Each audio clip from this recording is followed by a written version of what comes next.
नमस्कार दोस्तों, आज की वीडियो में हम पैरासीटामोल की पीडियाट्रिक डोजेज कैलकुलेट करना सीखेंगे।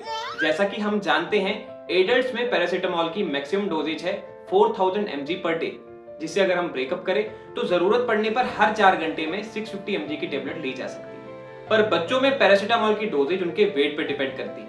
इनमें पैरासीटामोल की डोज होती है 15 mg पर kg 4 आवर्ली, यानी हर 4 घंटे में 15 mg पर kg के हिसाब से हम इनमें पैरासीटामोल एडमिनिस्टर कर सकते हैं। एक दिन में बच्चों में मैक्सिमम 4 डोजेज ही दी जा सकती है, इसीलिए इनका मैक्सिमम डोजेज बनता है 60 mg पर kg पर डे।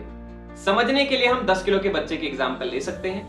10 किलो के बच्चे में अगर हमें पैरासीटामोल एडमिनिस्टर करना है तो हमारी डोजेज बनती है 15 mg पर kg के हिसाब से 15 × 10 यानी 150 mg। हमने इनका डोज तो कैलकुलेट कर लिया, पर क्या पैरासीटामोल की 150 mg की टेबलेट्स मार्केट में मिलती हैं? और अगर मिलती भी हैं तो क्या बच्चों में टेबलेट्स देना सेफ है?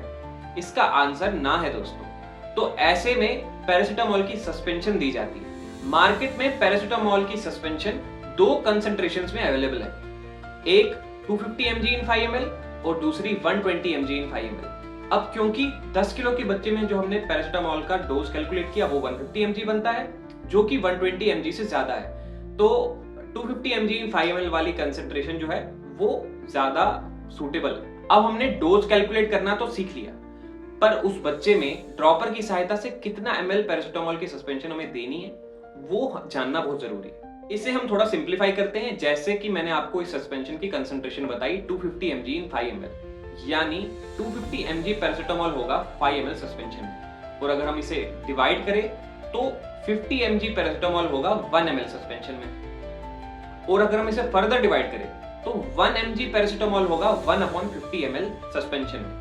तो यानी जितनी भी हमारी कंसंट्रेशन बनती है उसको अगर हम 50 से डिवाइड करें तो हमारा ml में निकल जाता है कितने ml हमें पैरासीटामोल एडमिनिस्टर करना है। जैसे कि 10 किलो के बच्चे में हमारा जो डोज बना था वो बना था 150 mg, तो 150 mg divide by 50 is equal to 3, यानी कि 3 ml हर 4 घंटे में उस बच्चे में पैरासीटामोल देना है। अब इसी केस में हम 120 mg इन 5 ml वाली सस्पेंशन भी दे सकते हैं, पर इसकी क्वांटिटी ज्यादा देनी पड़ेगी, इसलिए हम ज्यादा सुटेबल हमारे लिए रहता है कि 250 mg इन 5 ml वाली सस्पेंशन ही दे।